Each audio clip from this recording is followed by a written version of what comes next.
Yo, what up guys, how you doing? Welcome back to the channel. Today I'll be reacting to how Russia and North Korea grew closer over the Ukraine war.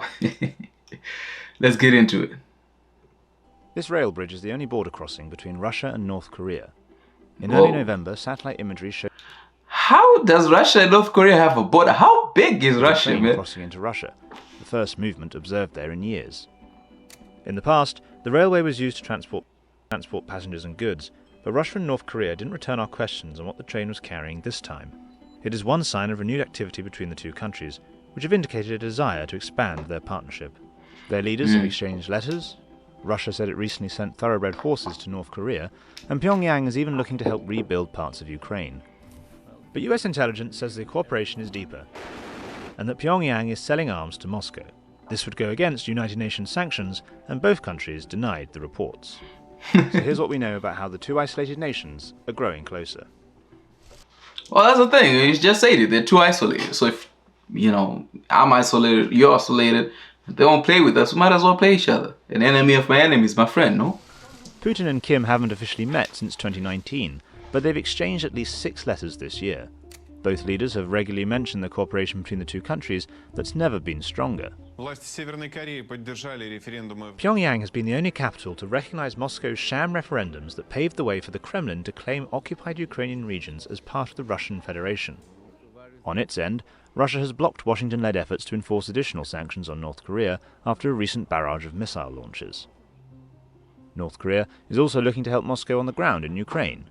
Ведутся переговоры уже о том, чтобы строители, и в том числе из Северной Кореи. In July, North Korea's ambassador to Russia met with an official from the Russian-occupied Donetsk Republic, discussing joint projects in construction, agriculture, and other sectors.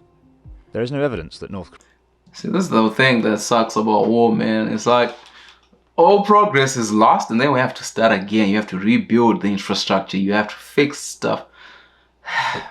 Koreans are working in the occupied territories, which would violate the UN ban on the use of North Korean labour.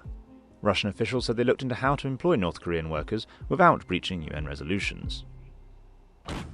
Those international sanctions also affect goods, including arms sales. The DPRK is covertly supplying Russia with a significant number of artillery shells. The Democratic People's Republic of Korea, or DPRK, is being accused by the US of using a network of countries in the Middle East and North Africa to send ammunition to Russian forces. Pyongyang is a major producer of arms, holding large stockpiles. Much of it is based on Soviet-era technology and is very similar to Russian weapons.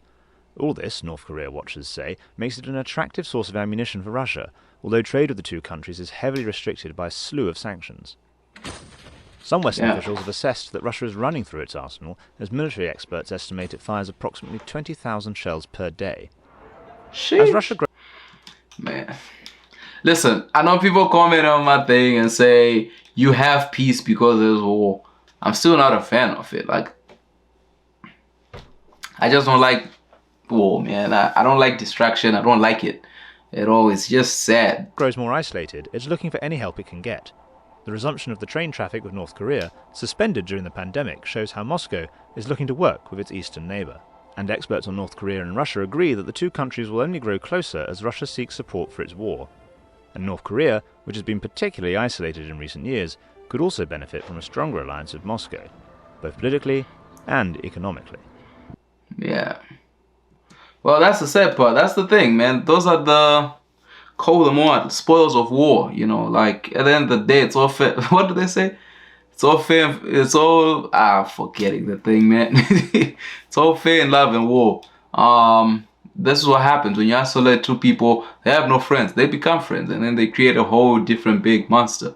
But at the end of the day, I can't wait to see the war's over. I'm happy for North Korea to be able to have friends, and because that country, from the outside looking in, it looks like they struggle and they need a lot of help because they're isolated because of the sanctions and all that.